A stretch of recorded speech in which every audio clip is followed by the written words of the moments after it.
Hey everyone, how we doing? Welcome back to the George MF Show. My name is George. I am your host for today's show.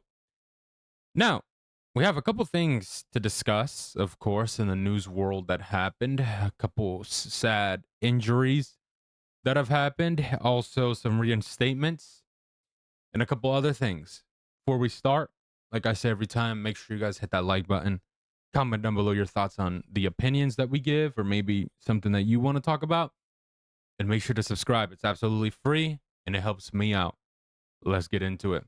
All right. So, the quote for today, my ladies and gentlemen, listen up. Each morning when I open my eyes, I say to myself, I, not events, I have the power to make me happy or unhappy today.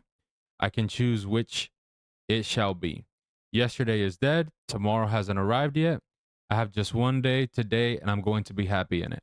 So, here's how I took this quote. I mixed it up a little bit, but be better today than what you were yesterday. Always work on improving yourself, becoming a better version of yourself every single day. And control the controllables. Don't stress out about things that are out of your control. If you are able to control it, control it. But if not, do not let that stress you out. We only can control what we can control, and that's it. We can't really fuss about it or cause a scene or a havoc. None of that. Always control what you can control. So with what that quote is saying is whatever happened yesterday happened, that's dead. Tomorrow we're not knowing hasn't arrived yet. We're going to enjoy what we do today. So that being, if you're going to go, let's say you went ice skating yesterday, hey, that's down the toilet. Today you're going to read a book, hey, that's what you're going to do. But be happy with it. Always think positive. That's the biggest thing. That is the quote for today, ladies and gentlemen. Let's continue on. This is a topic that I saw it and I said, hell to the no. When I saw it, I was like, oh no, please, please, please, no. It's Kyle Tucker and the Dodgers. According to Bob Nightingale, he had reported that the Los Angeles Dodgers are reportedly already looking ahead to free agency this winter. According to Bob Nightingale, the Dodgers plan on participating in the sweepstakes for Chicago Cubs outfielder Kyle Tucker. So they basically plan on joining the Kyle Tucker train when he becomes a free agent. They were in the bid for Juan Soto, but they knew what they weren't gonna be able to get out, compete with the Yankees or the Mets or whoever the person was that offered more money, whichever.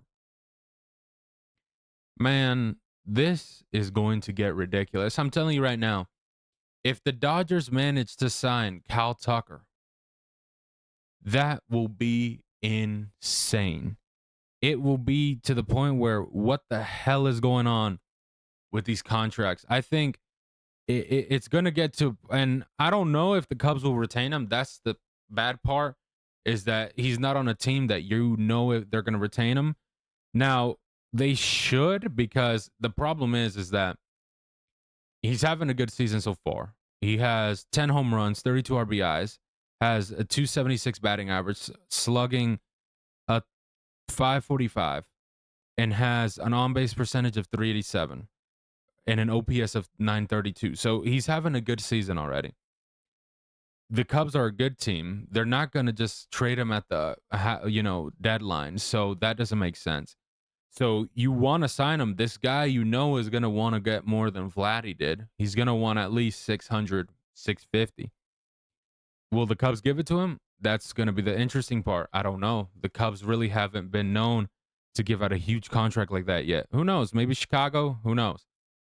But if the Dodgers get Kyle Tucker, man, this will be insane. I think this will be the breaking point where a lot of teams go, hey, we got to do something, because this is ridiculous. Because it's like, think about it.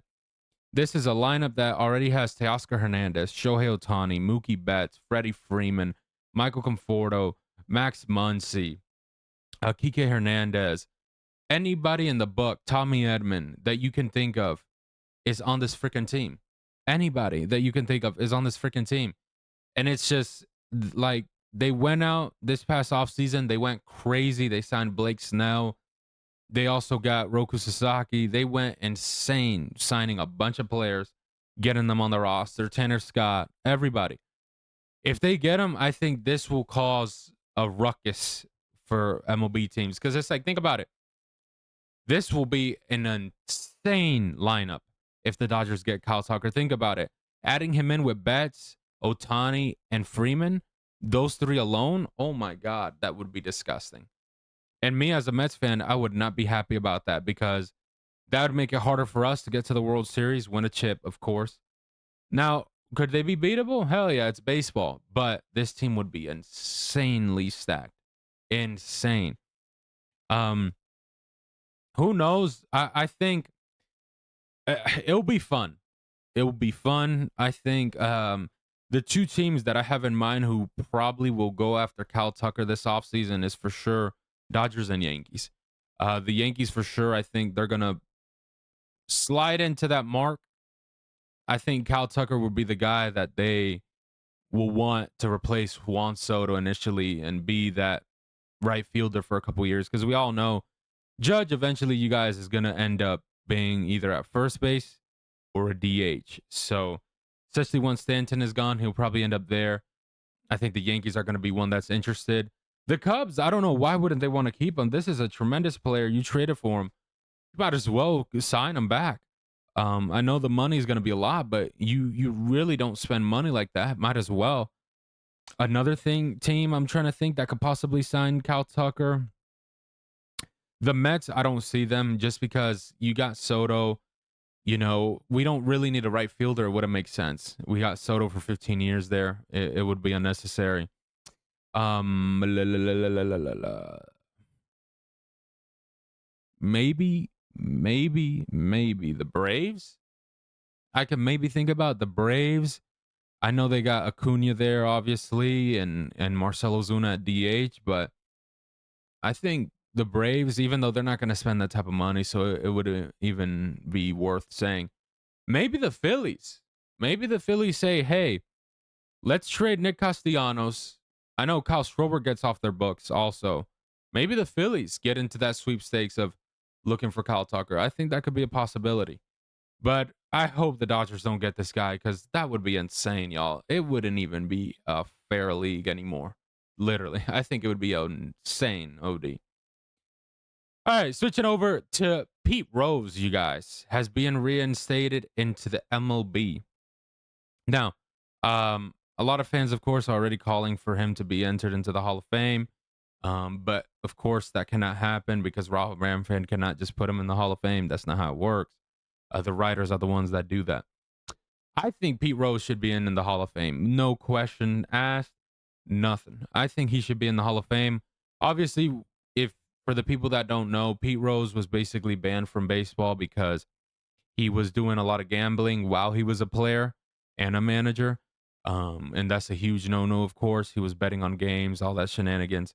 But from my knowledge, he is clean, steroid-wise, all that. And this is probably one of the greatest hitters in MLB history. Think about it. This man has 4,200 hits with a career batting average of 303. This man was insane, you guys. Hitting the ball, he was a master at it, literally. I think he deserves it. There's many players in the Hall of Fame right now that aren't better than Pete Rose that are in there, of course. Obviously, he wasn't in it because he was banned from it, but now he's reinstated. I say get him in there. He deserves it. He should be in there. If David Ortiz, and I'm sorry, but I'm going to make that comparison. If David Ortiz is in the Hall of Fame, Pete Rose, in my opinion, should be in the Hall of Fame as well. This man wasn't caught cheating or none of that shenanigans. It was just that he got banned for gambling. The gambling will not help you hit the ball. Trust me. You can go out, go to underdog or whatever. You're not going to be able to learn how to hit a 100-mile-per-hour fastball. So I think he should be in the Hall of Fame. Congrats for Pete Rose being back in MLB. He was dying for it. Sadly, you guys, if you guys didn't know, he passed away. So he can't experience it. But hey, congrats to him. That's awesome. Talking about underdog. here's my sports bets for today, you guys. 4 picks between the Knicks and Boston game. I know similar to last time, but hey, we're just doing what we got to do. All right, here's my picks. I have Jalen Brunson higher than 27.5 points. Knicks need this win. Jalen is the guy. I think he will definitely get 28 points. He's going to help this team advance to the Eastern Conference Finals for sure. Jaylen Brown, I have him higher than 22.5 points. Listen, Boston needs to win this game. Jalen is the leader now. He needs to come out and prove to these people why the hell they paid him 300 million plus. I think he will come out strong. He possibly may score 30 plus. I say go with that one for sure. Next one, Karl Anthony Towns. I have him higher than 20.5 rebounds. Listen, this is a rebound king. He's been very consistent with rebounds. I think he'll get 13 for sure, especially this game that the Knicks would want to win. I think he'll get it. Derek White, I have him higher than 14.5 points. White will need to step up with Jason Tatum coming down. I think he will get this. I believe he got 23 points the game before this, and then he got 17 the game prior. I think he'll get 15 points, especially now with Tatum out. He'll definitely get it. Those are my sports bets. Please bet responsibly. All right, talking about the NBA playoffs, let's recap a little bit. So, in disappointing fashion, in embarrassing fashion for myself, the Pacers beat the Cavs 4-1 in the series. The Cavs only won one game, and I thought the Cavs were going to be doing that. But they sold me. They said, no, go yourself. And they wet the bed. Cavs defense looked very sloppy, you guys. They could not stop Tyrese or, anybody else. They just looked like a joke. The defense needed to step up in general. The offense, a little bit sticky. I don't know. Their offense was a bit sticky. Max, the guy who came out and was like, if you don't believe, then don't show up, proceeded to just not do shit, didn't step up. Listen, feel bad for Cavs fans because nothing can ever go the way, the positive unless LeBron was there. But this defense needs to pick it up. This was embarrassing. Like, there's no way you guys lost 4 games to the Pacers and not at least took it to 3 or game 6. Like, come on, guys. This is embarrassing. They got to do better. That's how I saw it. The Cavs are going to have to go do something, but they need to work better on that defense. That defense looks sloppy. OKC and Denver. Denver is down 3-2. OKC's up. Very close game, like I said. This game is going to go to a game. This series will go to a game 7 for sure. Both teams are good. They're both looking very promising. I think Denver going back to, Colorado, I think they'll definitely have an upper hand. And I think they're going to take this, like I said, at game 7. Now, who I think is going to take it, because I think OKC coming back for game 7, I think they have a good chance, especially at home. I got them winning. Warriors and Timberwolves. Timberwolves are up 3-1. I think the Timberwolves are going to win this game, game 5. If Steph doesn't play especially, I think the Warriors could say bye-bye. If he comes back, then we can have a convo. But I think Timberwolves they look better. And I think this team, it's close. It can make a competition. But they need Steph. They need Steph to be there for them to do anything, in my opinion. Last one, Knicks and Boston. Knicks are up 3-1 in the series. As you guys know, they won their last game, game 4. Jason Tatum got out. We'll speak for that in a second. I think the Knicks will win this series for 100%. Now, could Boston win game 5? I think so, especially at home. Jalen needs to come out, show up, do what he got to do. Like I said, show people why Boston paid him $300 million plus. But I think Knicks will win this series, will win game 6 for sure if they end up losing this game. And yeah, advancing to the Pacers series, which we'll be talking about that a little bit down the road. But hey, it'll be interesting. It'll be exciting. Now, I'm going to say this right now. If the Knicks choke this series and Boston ends up winning it, good luck. Because you're not going to hear, you're going to hear the whole town of New York talk about this series until the end of the year. I'm telling you right now, you better win. All right. Last one. Jason Tatum's in the Celtics, you guys. Jason Tatum tore his Achilles, you guys. He will be out for around a year. Sucks for Boston because this is their guy and they probably could have made it farther with him, and now he's out.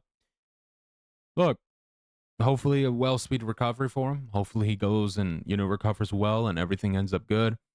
And he comes back and helps this team go back and be competitive. It sucks with Boston because it's like then, you have Tatum and then you got Porzingis who's dealing with like an illness.